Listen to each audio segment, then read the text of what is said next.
Hello বন্ধুরা, সবাই কেমন আছে? চলে এসেছি আবার একটা নতুন ভিডিও নিয়ে। আমার অনেক বন্ধুরা আমার কাছে পেয়ারা গাছ চেয়েছো যে ভালো কোনো একটা পেয়ারা যদি হয় আমার জন্য আনিস বা দেবে। তো ভালো জাতের মধ্যে গোল্ডেন 8 সব থেকে ভালো। ওদিকে আছে, মাঝখানে আছে তাইওয়ান পিঙ্ক, সেদিকটাতে তার মাঝখানে আছে ভিয়েনার। তো পেয়ারা সম্বন্ধে ফার্স্ট বলি, আর তার পাশে আছে এটা আমাদের যে বারাইপুর খাজা, দুধে খাজা, সেটা এটা গুটি কলার চারা।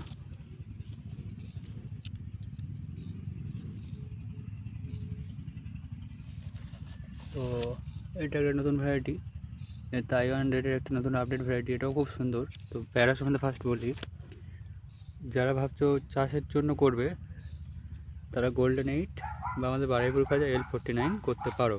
যারা ভাববে যে ঘরেই খাবো, জাস্ট বড় পেয়ারা হবে যেটা ভালো সুস্বাদু হবে, 12 মাস হবে, তার জন্য ভালো হচ্ছে গোল্ডেন 8, নাহলে ভিয়েনারটা হচ্ছে একটু লেটে ফলন আসে, গাছটা ম্যাচিউর হলে ফলনটা আসে, তবে একটা পেয়ারা একটা মানুষ খেলে পেট ভর্তি হয়ে যাবে। তো এটা চাষের জন্য কেউ ইউজ করছে না, এটা নিজস্ব বা ঘরের জন্য ইউজ করছে। আর গোল্ডেন 8টা অ্যাভারেজ, খেতে খুব সুন্দর।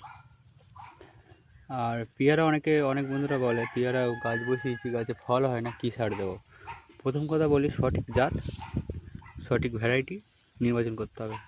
এটা গ্রাফটিংয়ের একটা গোল্ডেন 8, ওদিকে ভিয়েনার আছে, দেখাচ্ছি আমি।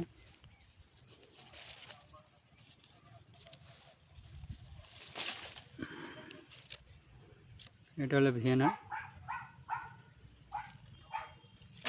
তো ফার্স্ট কথা বলি যে গাছ বসাতে হবে সিম্পল মাটিতে।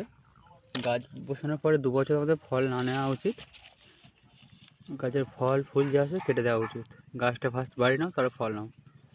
আর আমাদের বারাইপুর খাজা L49 বা অন্যান্য জাতের যে পেয়ারাগুলো, ওদের একটা মেন হচ্ছে যে ডালগুলোকে আমাদের বাঁকাতে হয়। বাঁকানোর ফলে তবে হচ্ছে তাতে ফুল ফল আসে বা অধিক পরিমাণে আসে। না বাঁকানো হলে তাহলে ওদের ফুল ফল আসে না, কম আসে। আর গোল্ডেন 8-এর ফলন এতটাই বেশি, ওটা অটোমেটিকলি, ওর একটা বিশেষত্ব হচ্ছে অটোমেটিক ডালটা এইভাবে নুয়ে যায়। যাদের বারাইপুর লাইনে বাড়ি তারা জানো, ট্রেনে যাও এদিক দিয়ে, দেখবে চাষিরা হচ্ছে ডালটাকে এইভাবে ব্যান্ড করে রাখে যাতে ফলনটা বেশি হয়। এই কারণে হচ্ছে ব্যান্ড করে রাখে। তো ওটা হচ্ছে বাণিজ্যিকভাবে করার জন্য সাশ্রয়ী। তো যারা টবে চাষ করতে চাও বা মাটিতে একটাই গাছ রাখতে চাও বাড়ির জন্য, সেটা তার জন্য বেস্ট হবে আমাদের গোল্ডেন 8। তো এই হলো আজকে ভিডিও। প্রতিটা জাত নিয়ে আপডেট দিতে থাকো। ভিডিওটা ভালো লাগলে লাইক কমেন্ট শেয়ার করে দিও।